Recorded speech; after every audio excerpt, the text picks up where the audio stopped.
ताइक्योंग ध्यान में बैठा है। उसके भीतर कुछ हल्का सा कंपन शुरू होता है, टिक टिक, जैसे कोई सोई हुई चिंगारी जाग रही हो। अचानक एक चमकदार सुनहरी किरण भीतर से ऊपर उठती है और तेजी से फैलते हुए एक विशाल गोलाकार ऊर्जा बन जाती है। ताइक्योंग की आंखें फैल जाती हैं। क्या ये मेरी 10 साल की ची? वो उस चमकदार गोले को समझने की कोशिश करता है। करीब ध्यान से देखने पर वो बड़बड़ाता है, ये छोटी है लेकिन शुद्ध एसेंस है। उसके भीतर नई शक्ति का मधुर कंपन दौड़ने लगता है। लेकिन तभी सुनहरी ऊर्जा के पीछे से एक भयावह लाल गोला उभरता है। उसका चेहरा सख्त हो जाता है। वो क्या ये दूसरी ची का स्रोत है? लाल गोला उबलता है जैसे उसमें दानवी ऊर्जा भरी हो। वो धीरे से फुसफुसाता है, अगर मैं इसे एब्जॉर्ब कर पाऊं तो मैं और भी शक्तिशाली बन सकता हूं। लेकिन अंदर डर भी है, ये शक्ति सामान्य नहीं है। अचानक उसे क्वेस्ट की चेतावनी याद आ जाती है। मेन क्वेस्ट फेलियर, ची डिविएशन और डेथ। यार ये सिस्टम भी ना थोड़ी भी राहत नहीं देता। वो हताश होकर सोचता है, मुझे इससे ज्यादा नहीं करना चाहिए। फालतू में अपनी जान जोखिम में डालने का कोई मतलब नहीं है। ताइक्योंग गहरी सांस लेकर खुद से कहता है, पहले एक क्वेस्ट पूरा करने पर ही ध्यान देता हूँ। सुनहरी ची का गोला हल्की रोशनी छोड़ता है और उसके पास मंडराता लाल अंधकार अभी भी रहस्यमयी बना है। जैसे ही ताइक्योंग अपनी प्राथमिकता तय करता है, लाल गोला धीमे स्वर में मानो प्रतिक्रिया देता है। यह एक समझदारी भरा फैसला था। उसकी आवाज में एक अनजाना भार है जिससे ताइक्योंग अनजाने में ही रीढ़ तक ठंडक महसूस करता है। बाहर हल्की शाम की रोशनी है। कोचमैन ताइक्योंग की ओर देखता है और सम्मान से कहता है, योंग मास्टर, हम ताइवान में जिन परिवार की हवेली पर पहुंच चुके हैं। घोड़ों की टापें धीरे धीरे रुकती हैं। ताइक्योंग गाड़ी का पर्दा हटाकर खिड़की से बाहर झांकता है। उसके चेहरे पर हल्का सा तनाव और आंखों में उत्सुकता। ताइक्योंग अपनी ठोड़ी पकड़े हुए आत्मविश्वास से मुस्कुराता है। हाँ बिल्कुल, मेरे दिमाग में आया भी यही था, पावर लेवल स्कैनर। उसके दिमाग में किसी एनिमे जैसा दृश्य घूमता है जहां योद्धाओं की ऊर्जा आंखों के सामने चमकती है। ताइक्योंग खड़ा होकर उत्साहित स्वर में कहता है, चलो इसे टेस्ट करते हैं। ची सेंस एक्टिवेट। ताइक्योंग जमीन पर बैठता है और उसके नीचे हरे रंग की गोल ऊर्जा लहर बनती है। ऊर्जा का चक्र तेजी से फैलने लगता है। डिंग, स्क्रीन चमकती है। ताइक्योंग ध्यान से पढ़ता है, आपने ची सेंस स्किल सक्रिय कर दी है। स्किल अभी फर्स्ट मास्टरी पर है, इसलिए आप सिर्फ 10 जांग यानी 30 मीटर की दूरी तक ची की ताकत को पहचान पाएंगे। ताइक्योंग की आंखें फैल जाती हैं। हरे रंग की ऊर्जा उसके आसपास फैलती जाती है। जमीन पर रेखाएं चमकती हैं। दायरा 30 मीटर तक बढ़ता है। ताइक्योंग हर बदलाव महसूस कर सकता है। ताइक्योंग के चारों ओर फैली हरी ऊर्जा पूरे इलाके को स्कैन करती है। गाड़ी, घोड़े और लोगों का पूरा ढांचा एक पारदर्शी नीले ग्रिड में बदल जाता है, जैसे दुनिया एक्सरे मोड में आ गई हो। ताइक्योंग की नजर कोचमैन पर टिकती है। उसके सर पर टोपी और उसकी पूरी काया हरे रंग में आउटलाइन में चमकती है। लेवल 4 वांग हा वी। डिंग, स्क्रीन पर संदेश उभरता है, you were able to identify the person using chi sense. Taekyung मुस्कुरा उठता है। आंखें चमकती हैं जैसे किसी बच्चे को नया खिलौना मिला हो। ओहो, ये तो काफी अच्छा है। वो खुद से बड़बड़ाता है, ये मेरे जैसे आदमी के लिए तो बहुत काम का है। ताइक्योंग हल्की सी शरारती मुस्कान से कहता है, कभी कभार तो मुझे भी कुछ अच्छा मिलता है, लकी।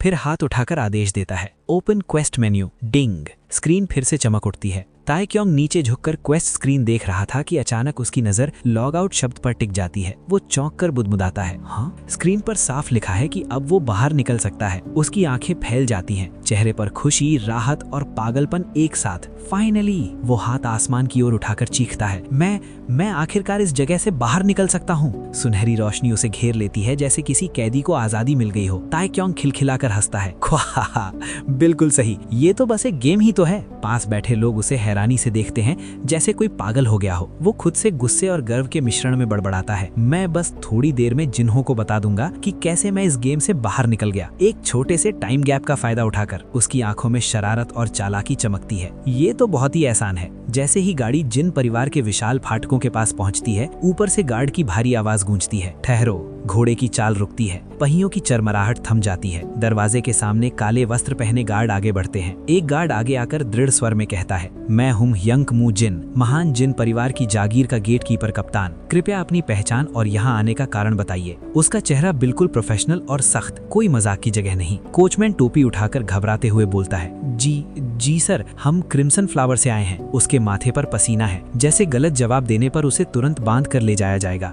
गार्ड की नजरें तेज हो जाती हैं। वो फुसफुसाता है, क्रिम्सन फ्लावर, क्या ये वही है, वो बदनाम वेश्यालय? उसकी भौहें सिकुड़ जाती हैं। स्पष्ट है कि उसे इस गाड़ी पर शक हो चुका है। क्रिम्सन फ्लावर के लोगों का यहाँ क्या काम? कोचमैन घबरा कर नीचे झुकता है, जी नहीं, हम सिर्फ बग्गी के अंदर से ताइक्योंग अकड़ते हुए उतरता है, ऐसे भाव के साथ जैसे वही यहाँ का महाराज हो। वो मन ही मन सोचता है उसे पता होना चाहिए कि मैं कौन हूँ, है ना। मुजिन ताइक्योंग की गश शक भरी नजरों से देखता है। ताइक्योंग फिर मन ही मन सोचता है, अच्छा है उसने पहचान तो लिया कि मैं कौन हूँ। अचानक मुजिन आगे बढ़कर बिना किसी सम्मान, बिना किसी हेजिटेशन गाड़ी का दरवाजा खोलकर ताइक्योंग के कॉलर को पकड़ लेता है। ताइक्योंग हक्का बक्का रह जाता है। गार्ड जबरदस्त सीरियसनेस में दोबारा कहता है, गेट आउट। उसके चेहरे पर ऐसा लुक जैसे ताइक्योंग कोई संदिग्ध चोर हो। ताइक्योंग खिड़की से बाहर देखते हुए अचरज में, मैं? गार्ड ताना मारता है, और किसे लगता है तुमसे उतरने को कहा। ताइक्योंग का चेहरा बिगड़ जाता है। व्हाट द हेल, ऐसा रिएक्शन क्यों? क्या उसे सच में पता नहीं मैं कौन हूँ? उसके अंदर की शान ताश के पत्तों की तरह डह जाती है। ताइक्योंग गाड़ी की खिड़की से झुककर मजबूरी में समझाता है, मुझे लगता है आप थोड़ा कंफ्यूज हो रहे हैं, मैं यही रहता हूँ, यही मेरा घर है। लेकिन गार्ड बिना पलक झपकाए जवाब देता है, मैं भी यही रहता हूँ। ताइक्योंग का चेहरा ठहरा हुआ, उसका दिमाग कह रहा है, ठीक है, ये कैसी अजीब बातचीत है। गार्ड आंखें सिकोड़ कर पूछता है, तो तुम कहना क्या चाहते हो? क्या तुम जिन परिवार के तीसरे युवा मालिक हो? ताइक्योंग की मुस्कान एकदम फ्रीज, उसकी आत्मा धीरे धीरे शरीर छोड़ती हुई महसूस होती है। गार्ड आगे कहता है, मैं अच्छे से जानता हूँ तुम कौन हो, बस बाहर उतर जाओ, हम प्रोटोकॉल के हिसाब से आगे बढ़ेंगे। ताइक्योंग की आंखें फैल जाती हैं। हाँ, अंदर से उसका दिल चिल्ला रहा है, प्रोटोकॉल? मेरे लिए? किस एंगल से मैं किसी प्रोटोकॉल वाला लगता हूँ? दो भारी भरकम गार्ड दरवाजे पर खड़े होकर ताइक्योंग को ऐसी नजर से देखते हैं जैसे कह रहे हो, कोई चालाकी की तो यही धूल चटा देंगे। ताइक्योंग भीतर ही भीतर काम जाता है, ये लोग मुझे किसी चोर की तरह क्यों ट्रीट कर रहे हैं। ताइक्योंग बग्गी से उतरता है और सोचते हुए बड़बड़ाता है, कुछ गड़बड़ लग रही है यहाँ। और तभी गार्ड बिना किसी एक्सप्रेशन के बोलता है, नाम। ताइक्योंग भीतर ही भीतर चिढ़ जाता है, ये लोग मुझे क्रिमिनल की तरह क्यों ट्रीट कर रहे हैं। लेकिन वो धीरे से जवाब देता है, जिन ताइक्योंग। गार्ड तुरंत अगला सवाल दागता है, अफिलिएशन। ताइक्योंग हल्का सा गर्दन पीछे झटक कर कहता है, जिन परिवार, तेयुआन। गार्ड सब लिखता जा रहा है जैसे कोई एफआईआर भर रहा हो। अब वो पूछता है, तुम्हारी मार्शल आर्ट्स की रैंक और उम्र क्या है? ताइक्योंग की भौहें चढ़ जाती हैं। उम्र 20 साल, सेकंड रेट वॉरियर हूँ। लेकिन बाहर से उसका चेहरा बस बिल्कुल स्टोन।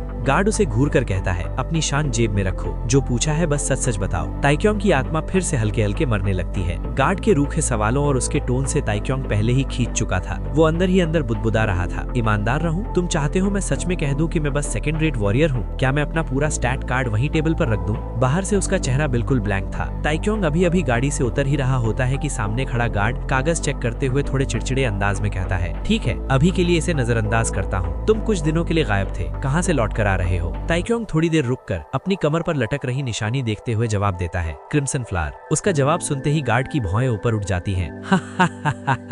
इसको देखो जरा, ये कुछ दिनों तक उस महंगे ब्रॉथल में रहकर आया है। आसपास के गार्ड्स भी मुस्कुराने लगते हैं। वही गार्ड आगे तंज कसता है, वाह, अच्छा है तुम्हारे लिए, जरूर वहाँ खूब पैसे उड़ाए होंगे। या फिर क्या तुमने फिर से परिवार के पैसों में हाथ डाल दिया? ताइक्योंग की आंखें एकदम फैल जाती हैं। वो अविश्वास में बुदबुदाता है, अगेन? जैसे ये शब्द उसे पहली बार सुनाई दिया हो। पास खड़ा दूसरा गार्ड भौहें चढ़ाते हुए पूछता है, क्यों, किस बात पर परेशान हो? यंग मास्टर तो ऐसी हरकतें हमेशा करते रहते हैं, है ना? ताइक्योंग भीतर ही भीतर सन्न रह जाता है। उनके शब्द उसके कानों में गूंजते हैं। जिन परिवार का ताइक्योंग, तेयुआन की शर्म। उसके चेहरे पर बेचैनी और झुंझलाहट दोनों साफ दिखती है। वो धीरे से सांस लेकर सोचता है, ये तो सच में काफी परेशान करने वाला है। वो गार्ड कहता है, हालांकि मैं सिर्फ एक द्वारपाल हूँ, फिर भी आपको एक सलाह देना चाहता हूँ। परिवार की छवि खराब करना बंद करो, कम से कम एक बार एक ढंग का इंसान बनकर तो दिखाओ। ताइक्योंग वहीं खड़ा रह जाता है, चुप, पर उसका चेहरा सब कह रहा है। गाड़ी की ओर वापस देखते हुए वो मन में बुदबुदाता है, ये सच में कुछ ज्यादा ही हो रहा है। उसकी आंखें सिकुड़ती हैं। मुझे पता है ये बस एक गेम है, लेकिन फिर भी ये मुझे उसके चेहरे पर छुपा हुआ क्रोध भड़क उठता है, काफी बुरी तरह चिढ़ा रहा है। ताइक्योंग तेजी से मुड़ता है और गार्ड की दिशा में बढ़ते हुए गुस्से में चिल्लाता है, रुक वहीं। गार्ड पलटकर हाँ कहने ही वाला होता है कि ताइक्योंग पूरे गुस्से के साथ उस पर झपट पड़ता है, चेहरा पूरी तरह उबलते हुए क्रोध से भरा। You are fucking dead. एक नौकर घुटनों के बल झुका हुआ है, अपने मालिक के सामने सिर झुकाए खड़ा है। बाईं ओर एक और सेवक चुपचाप रिपोर्ट देने को तैयार खड़ा है। ऊपर बैठे अधिकारी की गहरी आवाज गूंजती है, बोलो। कमरा अचानक और भारी हो जाता है। नौकर हिचकिचाते हुए कहता है, मेरे पास एक कीमती सबॉर्डिनेट है जो मेरे लिए काम करता है। वो मुख्य परिवार का बहुत सम्मान करता है और अपनी क्षमता में भी बेहद कुशल है, लेकिन वो काफी घमंडी भी है, इसलिए अपने कामों के परिणामों के बारे में ज्यादा नहीं सोचता। ऊपर से जवाब आता है, मुद्दे पर आओ। नौकर जल्दी से बोलता है, उसकी तीसरे युवा मालिक से झड़प हो गई थी। ऊपर से जवाब आता है, ये तो वैसा ही लगता है जैसा वो कर सकता है, तो मेरे सबसे छोटे भाई का क्या हुआ? नौकर आगे बढ़कर बोलता है, हम उन्हें इन्फर्मरी ले आए हैं, वो अभी भी बेहोश हैं और पूरी तरह पट्टियों में लिपटे हुए हैं। कमरा खामोशी से भरा है। वेपिंग बिना कुछ बोले वहीं खड़ा रहता है, सीधा, सख्त और शांत। उसी समय सामने झुका हुआ सेवक कांपती हुई आवाज में विनती करता है,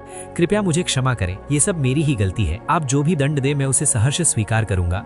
उसकी पेशानी पसीने से भीग चुकी है, डर और शर्म दोनों साफ दिखते हैं। जिन परिवार के मुखिया अंततः बोलते हैं, क्या मैं तुम्हारे उस लड़के से मिल सकता हूँ? मैं उससे थोड़ी बात करना चाहता हूँ। उनकी आवाज शांत है लेकिन कमरे में भारी दबाव पैदा कर देती है। सेवक डरते डरते सिर उठाकर कहता है, परिवार प्रमुख, ये कहते हुए क्षमा चाहता हूँ, लेकिन उसे भी चिकित्सीय सहायता की आवश्यकता है। मुखिया अपनी भौएं हल्की सी सिकोड़कर पूछते हैं, क्या उसका इलाज अभी चल रहा है? सेवक तुरंत सिर झुकाकर जवाब देता है, हाँ माय लॉर्ड, वो भी उपचार कक्ष में है। मैंने सुना है कि उसकी एक हड्डी में दरार आ गई है। मुखिया शांत स्वर में कहते हैं, सच में? तब मेरी बात की चिंता मत करो, तुम जा सकते हो। सेवक तुरंत झुककर बोलता है, यस माय लॉर्ड, और घबराहट में वहाँ से तेजी से चला जाता है। अब मुखिया अपनी नजर वेपेंग पर डालते हैं और कहते हैं, वेपेंग। वेपेंग तुरंत जवाब देता है, यस माय लॉर्ड। जिन परिवार के मुखिया थोड़ा मुड़ते हुए धीरे से कहते हैं, मैं थोड़ी देर के लिए बाहर जा रहा हूँ, और दृश्य यहीं पर एक तनावपूर्ण चुप्पी के साथ खत्म होता है। कहानी यहीं रुक जाती है। आगे की कहानी जानने के लिए वीडियो को लाइक करें और चैनल को सब्सक्राइब करें।